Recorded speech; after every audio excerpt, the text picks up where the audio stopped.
I don't need to hear this right now, but stop fucking crying over him, you dumb bitch. Get the fuck up, glow the fuck up, get the fuck out there, and go be a whore.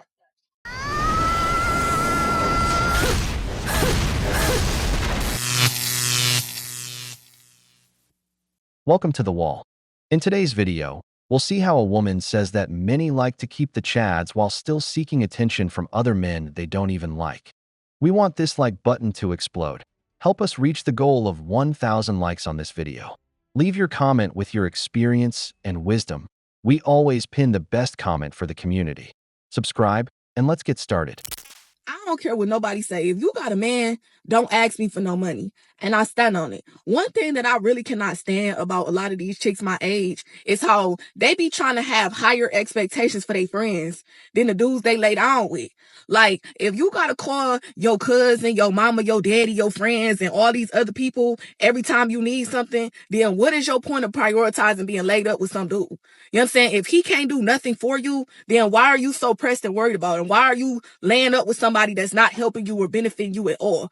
And I ain't even trying to say this to be funny, but if you ain't got yourself together, then you should be going somewhere trying to get you some money.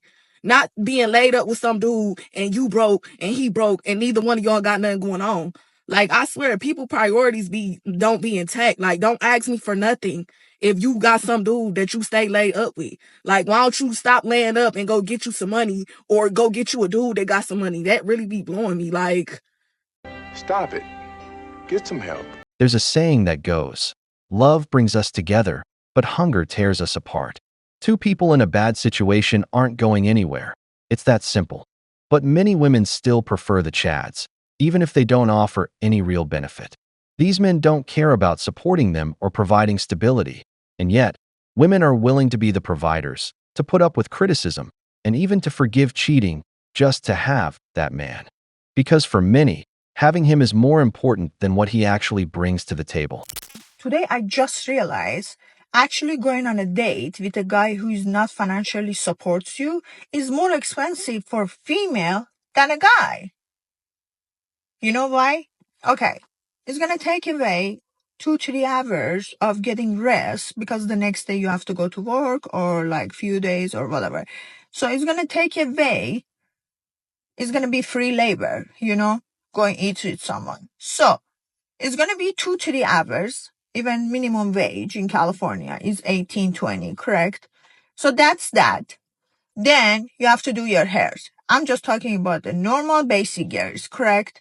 You have to do your hair. So either you dye your hair straight, whatever you're doing, it costs you money, correct? So that's that. Then forget about if you're going to go to beauty salon. It's going to cost you $100 to $400. So that's on the side.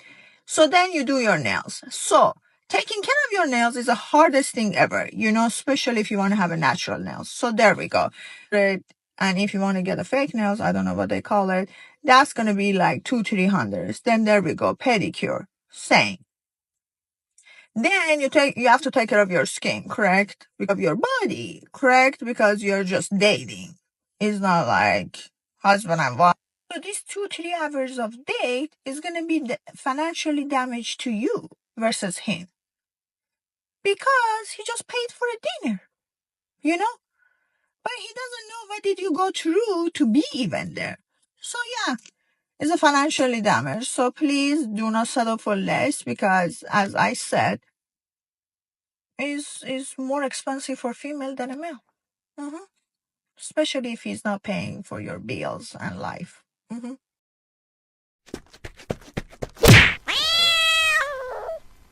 Yeah, right. The other days don't count, do they? Because the next day you'll still be enjoying all that maintenance you got done. Besides, everything you do will also keep being used to look good at your job. Let's be honest. You didn't go to the salon or get your nails done specifically for that man. You went because it was your turn. You wanted to get ready for the whole week. Beyond the makeup or clothes you wear on that specific date, everything else you paid for will still be useful for days. Meanwhile, the man invests the same amount as you do in getting ready and also pays for dinner without any guarantee or benefit after that day. So tell me, who's really losing more in that situation? Women. What's your age? 33. And are you single?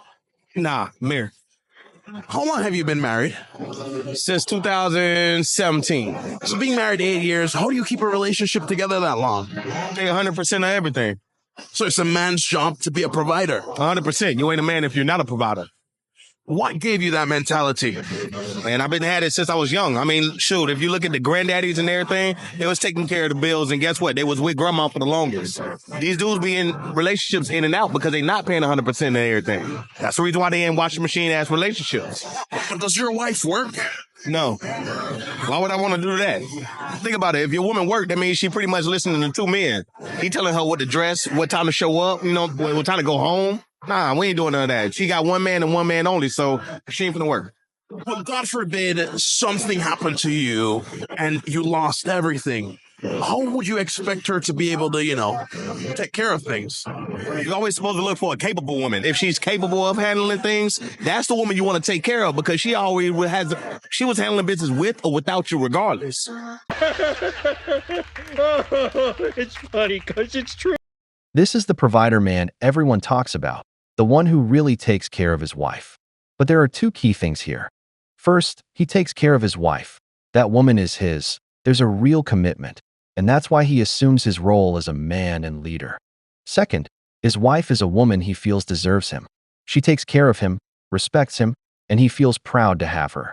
When a man feels good about a woman, he will step up.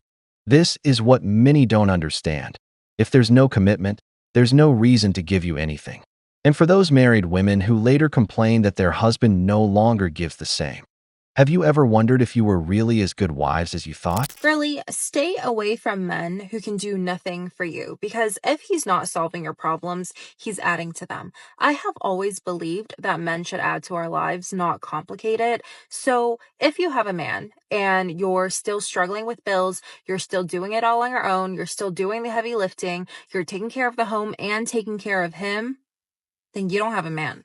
If a man doesn't invest into you, if a man doesn't pay for dinner dates or your bills or your rent or your nails or your hair, and he doesn't even spend a single dime on you, this man does not love you. This man is saving money for his dream girl to come along while he's piggybacking off you, your resources, your time, your existence, and your money. I'm going to tell you why I know that he doesn't love you if he doesn't spend money on you while I'm unboxing my new lipstick. If a man truly is in love with you, he will want to invest into you. He wants to provide and protect you. He wants to nurture you and your feminine energy. How does he do it? By spending money on you, by looking after you emotionally, mentally, financially, spiritually. He wants to make you a better person. That's the sole purpose of what men are here to do on this planet, to protect and nurture women. Because what do?